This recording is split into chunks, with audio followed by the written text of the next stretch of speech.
Michael, thank you for doing this. This is for Lansing Online News. For sure. First of all, could you say and spell your name for Bonnie so that she can spell it right? Sure. When she My does? name is Michael Borchard. First name Michael. Last name Borchard. Borchard is basically Borchard with a B in front of it. Borchard. Okay. And you're the manager for the Reptile Spawn. Spawn. Yeah. Okay, great. So we're talking about how to deal with the emergency situation that's going on for cold Sure. weather emergencies.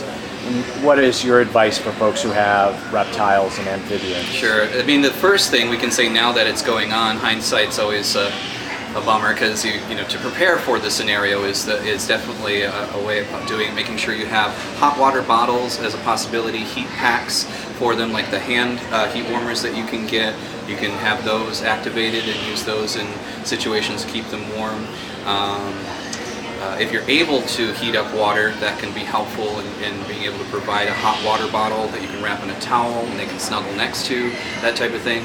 Reach out to your friends and family members and try to basically move their environments to a place that has electricity. That's going to be probably the best case scenario.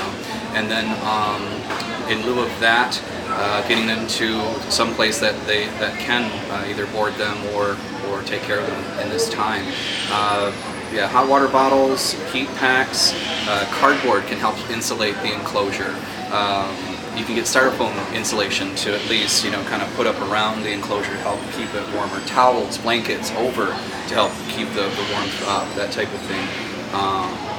For the reptiles. The nice thing about reptiles too is they can handle these cooler moments for short periods of time as long as they didn't have a big meal that they're trying to digest for. So that's the other thing to put out there too, I guess. Be aware if your snake just had a meal and the power went off, that it's important to get him to a place where he can warm up and digest that food, because he might then bring it back up and lead to a number of problems. Sure. Just to clarify, the mitten heaters and that sort of stuff, Sure. they should be put inside something. Not just. Yep, it's good that you directly pointed out. We don't want them directly exposed to those hand warmers. You want to wrap them in something. A lot of people put them inside a glove, and then because that's what you normally would do, and put them in that scenario, or a lightweight cloth, towel, that type of thing to help so they're not directly against that. So the key issue right now is getting them heat and making sure they stay warm. With reptiles, it's basically they can handle the cooler temps for short periods of time because they go into bromative states, like during the cooler temps, as well as at nighttime in the desert. They're going to cool down quite a bit,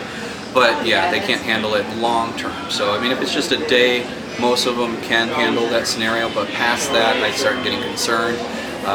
At home, I don't have power myself, and I've had to chain an extension cord from my neighbors that does have power to get some power to my critters. So. And sort of adding on to that, we are expected not to see power restored in many of the areas until at least December 28th. Yeah, that's what I've been hearing. That's what the quota that I got from consumers was the 28th for my place. I'm hoping that it's because it's such a large workload they can't really, pinpoint a direct time. So, and that'll go quicker. But we're planning for the 28th, and I suggest everybody does that too, just so you're prepared, not caught off guard. Okay. And then if they have any questions, they can call the store here. Yeah, we might have additional information to help you depending on the kind of creature that it might be. Okay. And then for like tarantulas and some of the other inverts, and then the amphibians, any other stuff that people need to be aware of? If we can keep them, in the 65 degree temp range, they can at least tolerate that for a few days or so. Arachnids should be fine, the scorpions, tarantulas. Frogs I start getting concerned with, especially the tropical species, if they're long-term at that temp for too long. Better to get them to a friend's home. In that case, they're kind of delicate. Okay, great.